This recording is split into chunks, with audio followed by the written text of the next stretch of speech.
If Israel just allowed the Palestinians to have a state of their own, there would be peace in the Middle East, right?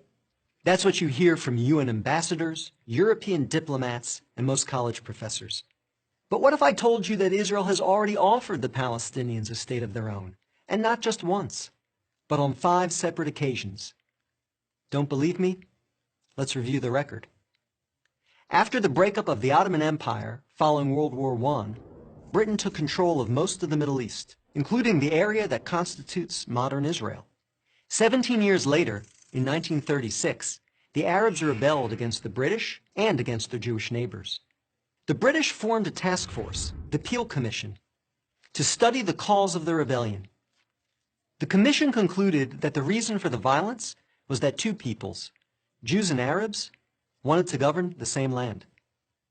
The answer, the Peel Commission concluded, would be to create 2 independent states, one for the Jews and one for the Arabs, a 2-state solution. The suggested split was heavily in favor of the Arabs. The British offered them 80% of the disputed territory, the Jews the remaining 20%. Yet, despite the tiny size of their proposed state, the Jews voted to accept this offer, but the Arabs rejected it and resumed their violent rebellion. Rejection number 1. 10 years later, in 1947, the British asked the United Nations to find a new solution to the continuing tensions. Like the Peel Commission, the UN decided that the best way to resolve the conflict was to divide the land. In November 1947, the UN voted to create 2 states.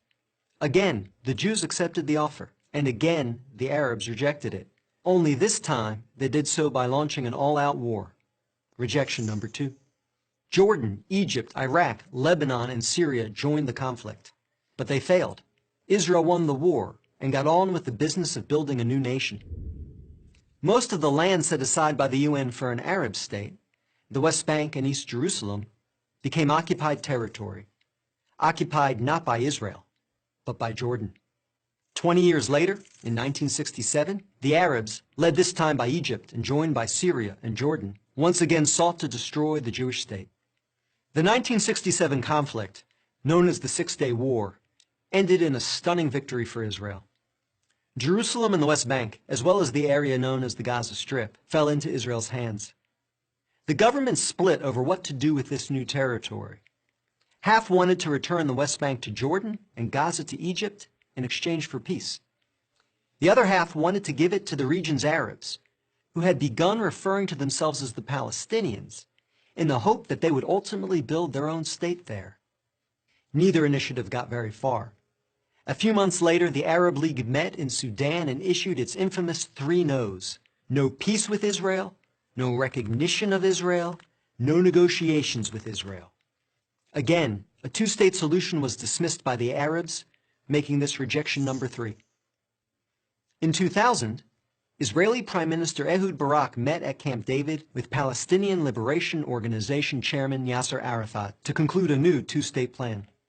Barak offered Arafat a Palestinian state in all of Gaza and 94% of the West Bank, with East Jerusalem as its capital. But the Palestinian leader rejected the offer. In the words of U.S. President Bill Clinton, Arafat was here 14 days and said no to everything. Instead, the Palestinians launched a bloody wave of suicide bombings that killed over 1,000 Israelis and maimed thousands more, on buses, in wedding halls, and in pizza parlors. Rejection number 4. In 2008, Israel tried yet again. Prime Minister Ehud Olmert went even further than Ehud Barak had, expanding the peace offer to include additional land to sweeten the deal. Like his predecessor, the new Palestinian leader, Mahmoud Abbas, turned the deal down. Rejection number 5. In between these last 2 Israeli offers, Israel unilaterally left Gaza, giving the Palestinians complete control there. Instead of developing this territory for the good of its citizens, the Palestinians turned Gaza into a terrorist base from which they have fired thousands of rockets into Israel. Each time Israel has agreed to a Palestinian state, the Palestinians have rejected the offer, often violently. So if you're interested in peace in the Middle East, maybe the answer is not to pressure Israel to make yet another offer of a state to the Palestinians. Maybe the answer is to pressure the Palestinians to finally accept the existence of a Jewish state. I'm David Brog, Executive Director of the Maccabee Task Force for Prager University.